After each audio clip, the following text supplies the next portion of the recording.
여러분 안녕하십니까? 여러분 우리 맨큐의 경제학 챕터 2장 경제학자처럼 생각하기 복습 문제 같이 한번 풀어보도록 하겠습니다.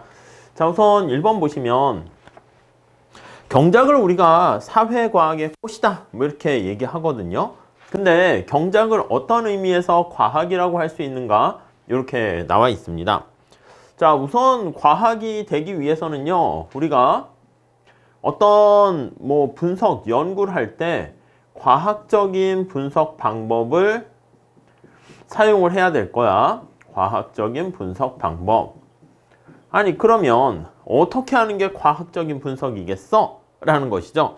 우선 여러 가지로 얘기를 할 수 있겠지만 어떤 현상에 대해서 설명을 하려고 합니다. 근데 그 현상을 잘 관찰을 해요. 그래서 우리가 이론을 만들게 되는 거예요. 그래서 이론을 정립을 하게 되는 것이고, 이 이론을 정립한 다음에 진짜 이 이론이 좀 뭔가 현실 설명력을 가지고 있을 뿐만 아니라 일반화시킬 수 있나? 그거를 한번 살펴보게 됩니다. 자, 그래서 요거를 이제 확인하는 거야. 그래서 이론을 정립한 다음에 여러 가지 현실의 자료를 수집을 합니다. 자, 요런 자료를 수집한 다음에 분석하는 과정. 그래서 이 이론이 제대로 잘 설명이 되는가? 그거를 확인하는 거죠. 자, 그래서 분석을 통해서 앞에서 얘기한 현실의 상황을, 현상이라고 할까요? 현실의 상황을 잘 설명한다. 이게 이제 사실 과학을 통한 설명 방법이죠. 그래서 우리가 이 이론이 현실을 잘 설명하지 못해. 그럼 어떻게 됩니까? 네, 그렇지. 설명력이 떨어지면 우리가 가설 자체를 잘못 세운 거겠지. 그래서 이론을 다시 정립하고 모형을 만들어서 이게 성립될 때까지 계속 반복한다. 이렇게 보시면 되겠습니다. 그렇기 때문에 아시다시피 옛날의 상황에서는 맞을 것 같아서 이론을 그렇게 세웠는데 그 이후에 상황이 바뀌거나 그렇게 되면 당연히 이론과 모형 그런 것들도 바뀔 수가 있을 겁니다. 오케이? 다음 2번 볼게요. 자, 경제학자들은요, 우리가 늘 보면은 가정을 세워가지고 분석을 합니다. 왜 경제학에서는 가정을 세우게 됩니까? 모델이라고 합니다. 모형을 만들기 위한 어떤 세팅 작업이 가정인데, 자, 모형을 위한 어떤 설정이라고 생각하시면 되겠습니다. 자, 이거는요, 왜 이걸 해야 됩니까? 라고 하면요, 현실을 설명하기 위해서 우리가 경제학 이론을 통해 가지고 설명하려고 하는 건데 현실이 너무 복잡해요. 그렇기 때문에 우리가 이 복잡한 현실을 단순화시킨다. 이렇게 보시면 되겠습니다. 그래서 복잡한 현실을 단순화시키는 과정. 이게 바로 이제 어떻게 보면 가정이다. 라고 생각을 하시면 되겠습니다. 그래야지 우리가 이제 뭔가 결론 같은 게 위배되지 않는 가운데서 뭔가 쉽게 이해를 할 수가 있다라고 보시면 되겠습니다. 결론은 결국 쉽게 설명하고 이해하기 위해서 사용한다라고 보시면 되겠죠. 이 정도 정리하시면 되겠습니다. 자, 3번. 현실의 모형을 현실을 그대로 표현을 해야 되는가? 아니요. 그대로 표현할 수는 없습니다. 아시겠지만은 가정을 세워가지고 어떤 설명은 그대로 할 수 있으면서 되게 복잡하잖아. 그러니까 보이고자 하는 부분을 강조해서 단순화시키는 거죠. 그래서 요거는 아니다. 단순화해야 된다. 제가 이제 수업 설명할 때는 내비게이션 지도 가지고 얘기하는데, 아니, 우리나라 내비게이션 지도가 있을 때 막 3D로 막 돼 있는 것보다 저는 그냥 언제 좌회전 해야 되겠어? 언제 우회전 해야 되겠어? 그 길만 그냥 알려주면 훨씬 더 깔끔하거든요. 옆에 건물이 몇 층짜리 건물이 있는지 그런 게 나한테 중요한 게 아니라 좌회전, 우회전. 물론 나중에 이제 자동차가 이렇게 붕 떠서 공간으로 가게 되면 이제 옆에 건물이 몇 층인가도 중요하겠지. 3D로. 그래서 만약에 나는 옆에 건물이 5층인 줄 알았더니 15층이면 그냥 가다가 꽝 하고 부닥칠 거 아니겠습니까? 그러니까 그런 경우에는 3D로 해가지고 옆에 높이까지 봐야 되겠지만 우리가 이렇게 평평한 2차원에서 우리가 운전을 하고 있는 상황에서는 좌회전, 우회전 그것만 알면 되는 것이죠. 오케이, 이해 가시죠? 자, 그 정도 보시면 되겠습니다. 그래서 우리가 뭐라고 표현하냐면 단순화된 현실 이런 표현을 사용하게 됩니다. 자, 그 정도 정리하시고요. 다음 4번 볼까요? 자, 여러분들의 가족이 생산 요소 시장과 상호작용하는 사례와 그리고 재화 서비스 시장에서 상호작용하는 사례를 하나씩 제시하시오. 이렇게 나와 있습니다. 여러분, 우리가 기본적으로 봤을 때 우리들의 가족은 여기 가게라고 되어 있고요. 이제 기업이 이렇게 존재하게 되는 것이죠. 그래서 가게, 하우스홀드가 있고요. 자, 펌이라는 기업이 있습니다. 자, 생산 요소 시장이라는 것은 물건을 만들 때 사용되는 인풋이 거래되는 시장입니다. 그래서 노동과 자본이 거래되는 시장을 얘기하는 것이죠. 자, 여기서 L이라고 많이 쓰죠. 레이버, 캐피털, 이렇게요. 자본이 거래되는 시장, 이렇게 얘기할 수가 있겠어요. 자, 여기서 노동을 제공하거나 자본을 제공하거나 그에 따라서 돈을 받거나 아니면 땅, 토지를 제공하거나 이런 것들과 관련된 게 생산 요소 시장 이렇게 보시면 되겠고요. 생산자를 빼기도 합니다. 그래서 생산과 관련된 어떤 인풋과 관련된 시장 이렇게 보시면 되겠고, 이쪽과 관련돼서 우리가 얘기하는 게 생산물 시장 이렇게 되는 거 알 수가 있겠습니다. 자, 아웃풋 Q와 관련된 것인데 이게 이제 눈에 보이는 아웃풋을 재화라고 하고요. 눈에 보이지 않는 것을 서비스다 이렇게 얘기를 하는 것이죠. 네, 그래서 우리가 뭐 사과 아니면 자동차, 뭐 노트북 이런 것들 구입을 하게 되는데 이런 것들이 다 재화랑 서비스 아니면 우리가 이런 강의를 수강한다. 제가 여러분들한테 강의 서비스를 제공하는 거지. 그럼 여러분들이 그것을 강의를 본다? 그럼 강의 서비스를 구입하게 되는 것이죠. 자, 그래서 이게 뭔가 생산 요소 시장에서는 이쪽에 요거와 관련된 것을 공급한다 해서 생산 요소에서 공급자는 가게가 되는 것이고요. 생산 요소에서 이런 인풋 관련된 것을 수요자가 되는 거죠. 기업이. 그게 바로 수요자 기업 이렇게 됩니다. 물론 생산물 시장에서는 요거를 공급하는 주체가 기업이야. 그러니까 주체가 바뀐다는 거 잘 염두에 두시죠. 그리고 요거 사쓰는 게 바로 수요자 기업 이렇게 보시면 되겠습니다. 뭐 그 정도 정리하시죠. 넘어갈게요. 다음에 5번 한번 보겠습니다. 자, 단순화된 순환 모형에서 우리가 단순화된 순환 모형은 우리가 앞에서 본 것처럼 이렇게 가게와 기업 이렇게 두 경제 주체들만 있는 경우 이렇게 얘기하는 겁니다. 오케이? 그래서 여기 이제 저는 이제 튜브 속에 물 가지고 설명하는데 이렇게 순환되는 흐름을 보이게 되는 것이죠. 자, 여기에 뭔가 새로운 게 하나 경제 주체가 들어갑니다. 첫 번째는 정부가 이렇게 들어가게 돼요. 정부는 뭔가 세금을 걷어요. 세금을 걷어서 정부 지출로 다시 넣어주게 되는 것이고요. 여기 또 해외 부분이 들어갑니다. 외국이 이제 들어가는 거야. 다른 나라. 그래서 다른 나라가 우리나라가 이제 물건을 수출하게 되면은 엑스포트, 그럼 이제 돈이 들어오고 수입을 하게 되면은 임포트, 돈이 나가게 되는. 그래서 우리가 여기까지 요 경제 주체들 정도만 보게 돼요. 가계, 기업. 이게 이 부분 경제 모형. 정부가 들어가면 3부분 모형, 4부분 이렇게 할 수 있겠죠. 물론 이 화성이나 금성 외계인과 교육을 하게 되면 그때는 이제 다시 더 확장할 수 있지만 우리는 여기까지 하면 될 것 같습니다. 오케이? 그 정도 봐주시고 다음 한번 볼게요. 자, 다음에 6번은요. 우유와 과자만 생산하는 어떤 경제의 생산 가능 곡선. 이거 프로덕트 파서빌리티 커브 해서요. P, C 이렇게 이름을 붙이죠. 이 경제에서 또 소 절반이 질병으로 죽었다면 이 그림에 어떤 변화가 생기겠는가 이렇게 나와 있습니다.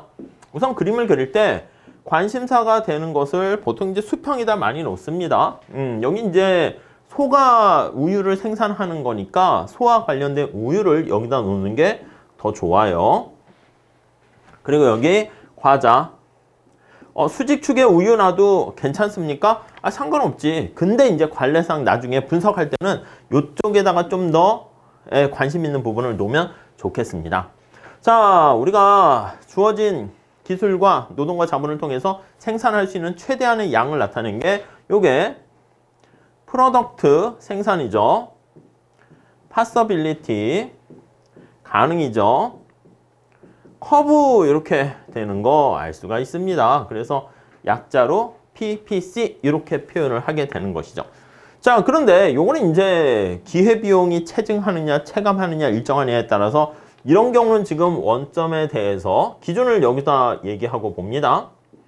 오목하다 이렇게 표현을 하게 되고요. 그리고 기회비용이 일정하면 우하형은 직선이 될 수 있고 기회비용이 체증하면은 체감하게 되면은 이렇게 볼록하게 될 수도 있게 됩니다. 근데 이렇게 우선 오목하게 우하형하게 그렸고요. 우하형하게 그린다라는 것은 기본적으로 우하형한다라는 것은 내가 주어진 생산 요소를 가지고 우유를 하나 더 생산하려고 그러면 뭔가 반드시 대가를 치러야만 합니다. 이게 우유를 X제로 할게. 그러면 X제를 한 단위라고 할게요. 한 개, 한 단위 증가시 뭔가 대가를 치러야 됩니다. Y제를 포기해야 됩니다. 포기한다가 이제 우리는 대가를 치른다 이렇게 보시면 되겠고, 결국 이걸 정리를 하게 되면 뭐라고 정리할 수 있습니까? 라고 하면 이렇게 우하향한다라는 얘기는 여기 나와 있는 것처럼 X제를 생산할 때 대가를 치른다. X제에 대한 기회비용이 0보다 크다 이렇게 보시면 되겠습니다. 오케이? 이해 가시죠? 네, 그 정도 보시고요. 자, 그리고 이제 여기서 조금 더 하면 여기 있는 것처럼 오목하다 이렇게 표현하면 원점에 대해서 오목하다. 뭐 아시겠죠? 이거 X제를 하나 더 생산할 때 여기 나와 있는 것처럼 X제를 하나 더 생산할 때 과자인 Y제를 포기해야 되는데 포기해야 되는 Y제가 점차 커진다라는 것을 알 수 있습니다. 그래서 X제의 기회비용이 체증한다 이렇게 표현을 하는 것이죠. 네, 이해 가시겠죠? 이 정도 정리하시면 되겠습니다. 자, 그런데 그리고 이제 요 끝에 선상에 있는 경우는 우리가 아시겠지만 생산과 관련해서 효율적인 생산점을 나타내는 것이고, 요 밖에는 우리가 도달할 수가 없는 점입니다.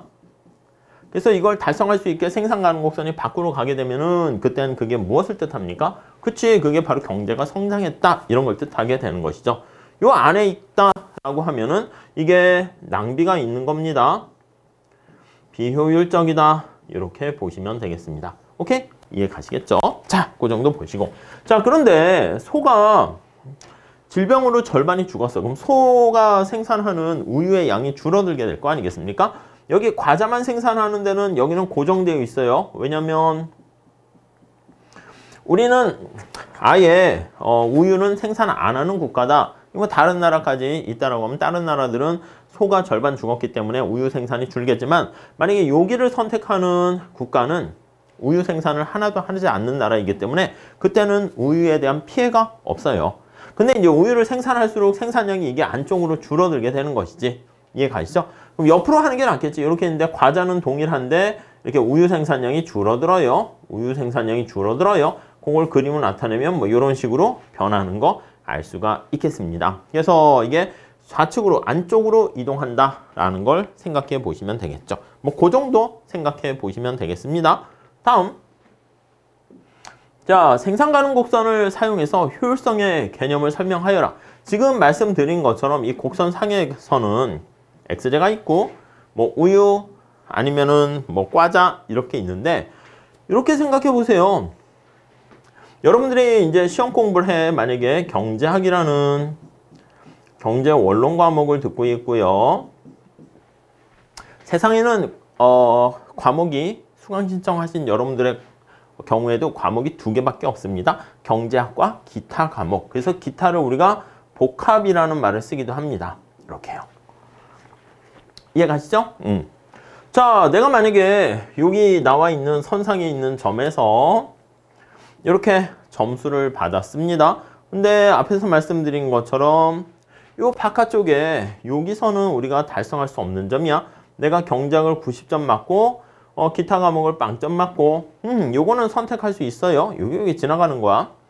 자, 근데 여기 나와 있는 요런 점은 우리가 달성할 수 없어. 내가 만약에 경제학을 90점 받으면 다른 과목은 0점을 받아야 되는 건데 다른 과목이 이렇게 50점 받는 거 불가능입니다. 내가 만약에 다른 과목 50점을 받으려면 시간을 거기다 쏟아 붓기 때문에 경제학 점수가 뭐 이런 식으로 예를 들면 70점으로 이렇게 떨어지게 되는 거 알 수가 있어요. 요거 달성 불가 이렇게 보시면 되겠습니다. A점은 달성 불가.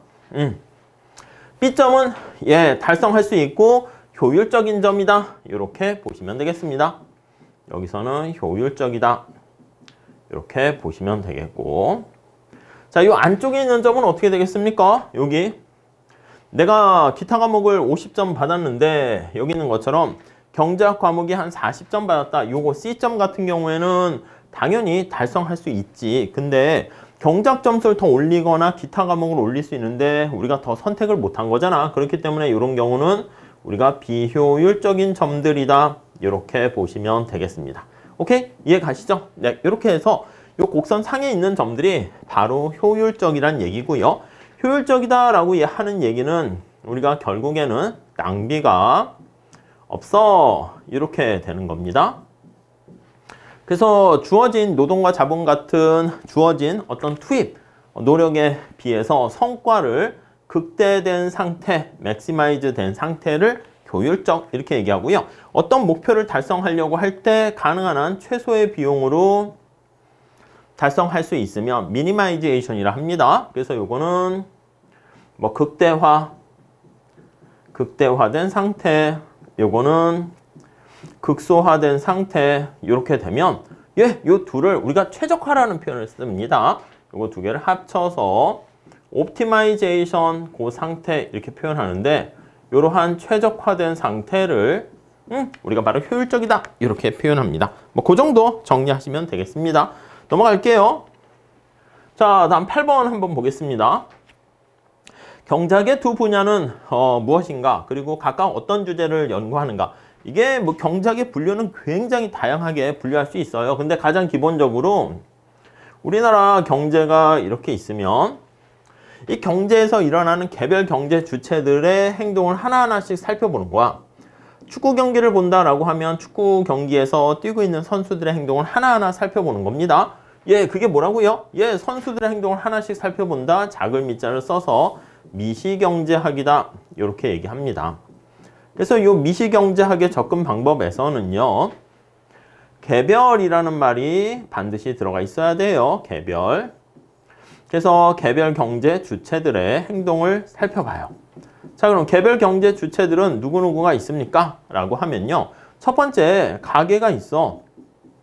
뭐 우리들 생각하시면 될 거고요. 그리고 기업이 있습니다.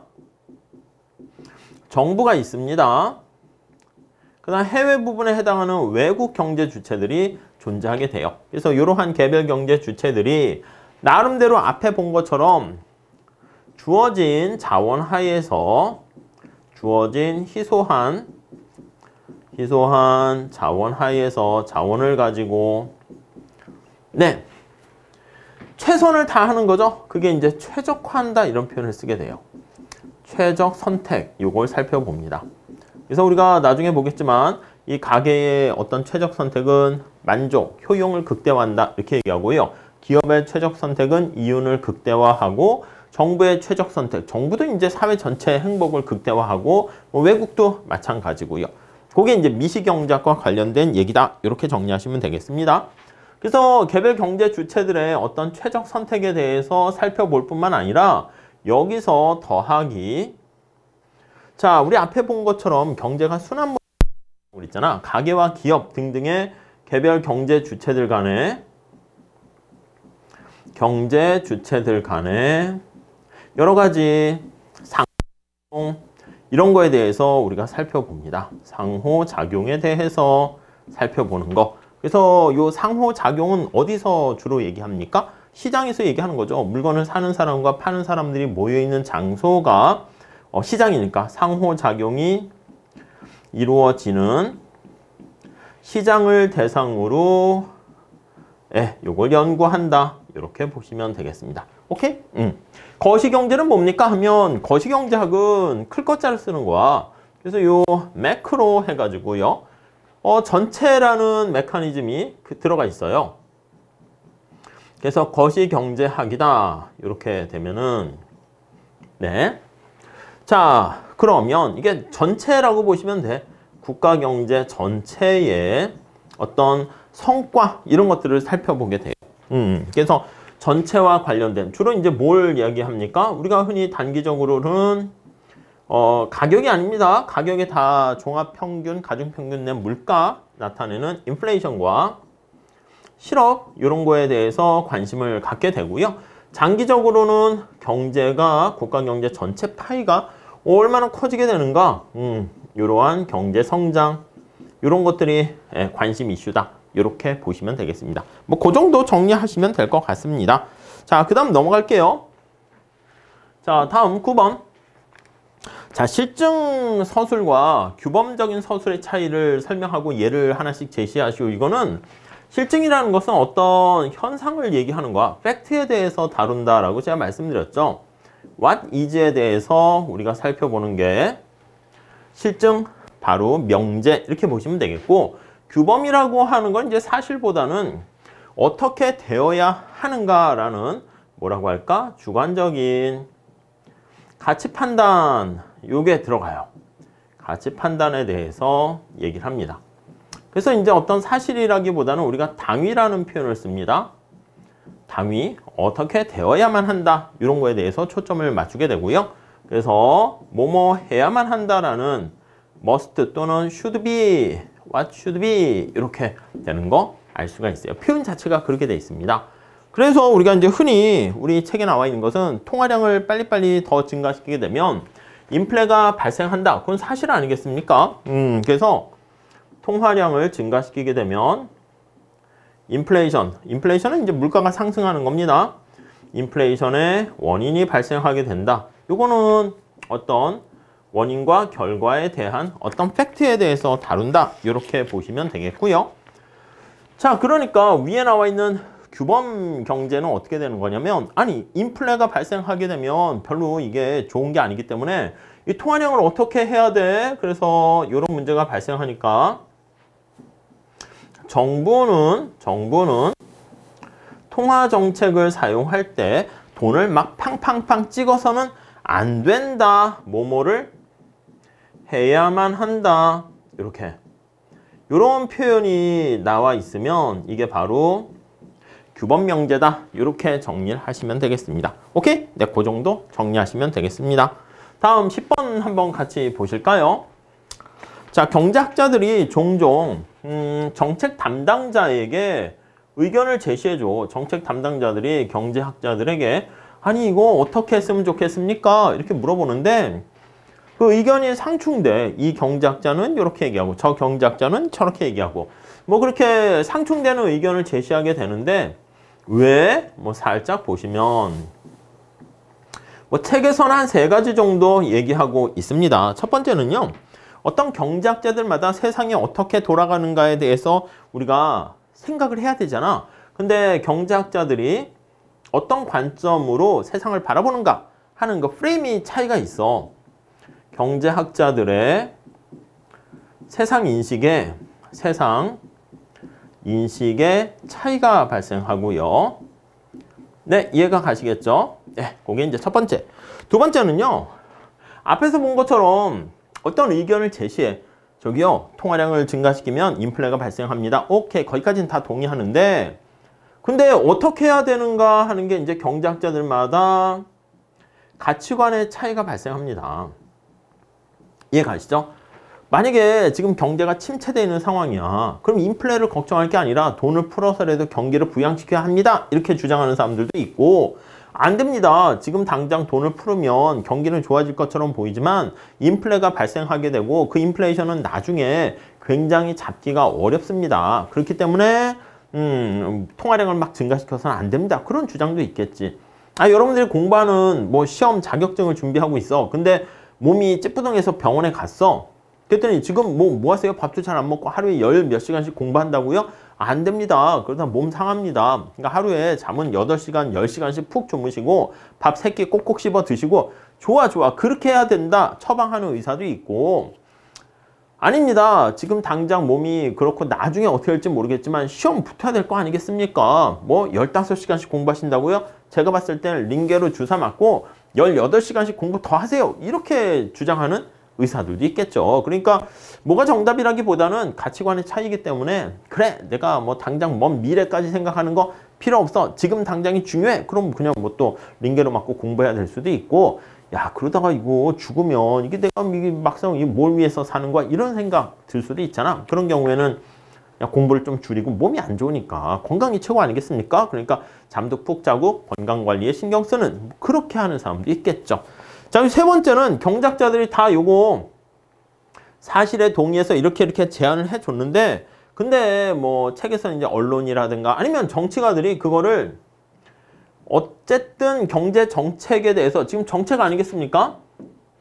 여기 나와 있는 정책을 세우는 사람이 정책 담당자들 아니겠어요? 국회의원 이런 정치인이지 관료 뭐 이렇게요 공무원들 이 사람들이 맨날 그 정책에 대한 시기를 놓치고요 맨날 싸움하고 이렇게 되면 이게 뭐 의미가 없는 거죠. 정책적 어떤 효과의 실기를 하게 될 수가 있습니다. 그래서 거기 보시면 정책적인 측면에서 실행에 옮기는 과정에서 실행에서의 뭐 차이가 발생할 수 있다. 이런 정도로 봐주시면 되겠습니다. 자, 그래서 우리가 챕터 2장 경제학자처럼 생각하기에 대한 복수 문제를 간단히 살펴봤는데 내용 중에서 개념이 조금 낯설다. 뭐 예를 들면 생산 가능곡성 그런 개념이 낯설다 그러면 앞에 파트를 가셔서 다시 한번 복습해 주시면 좋겠습니다. 자, 오늘 여기까지 할게요. 감사합니다.